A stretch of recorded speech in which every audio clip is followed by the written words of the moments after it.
Hi everyone, I'm Jim Messina, campaign manager of Obama for America. I've got a quick update for you on where the race is right now and our outlook for the next 5 months.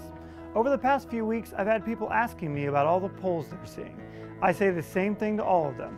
We knew this was going to be a tough race, and we knew that once Mitt Romney locked up the nomination, Republicans would get behind him and this race would be tight, just like we always knew it would be.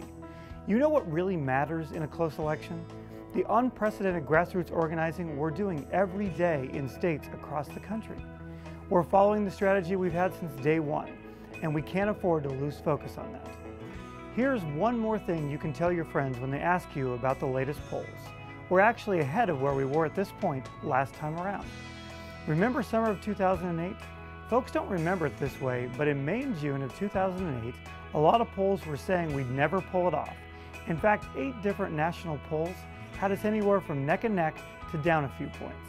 But you talk to your friends and neighbors, and voters those polls had counted out showed up on election day in record numbers.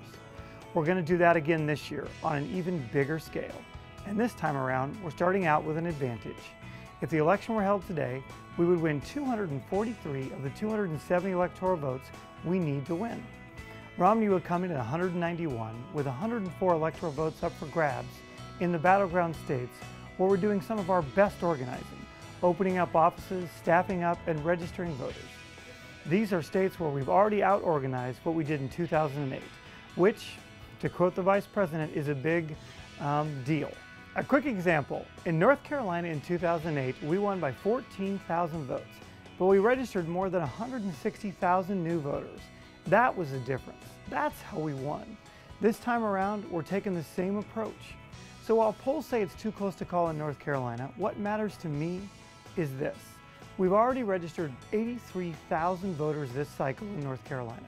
Organizing on the ground, talking to voters, getting you involved, that's how we win. All this is just to say one thing. The only poll that really matters is November 6th, Election Day. We can't pay attention to anything else, good or bad. We need to keep focusing on building our campaign, and that's exactly what we're doing. We're going to run the most sophisticated grassroots campaign this country's ever seen. And to do that, we need to stay focused, work hard, and ignore the ups and downs. When things get tough out there, remember why we're doing this. To make sure that all Americans get a fair shot and a fair shake in this economy. To make sure that all of our kids can go as far as their talents can take them. That's what this is about, and it's worth the fight. So keep up the great work out there, hit the doors, send in a contribution, and let's go win this thing. Thanks everyone, see you soon.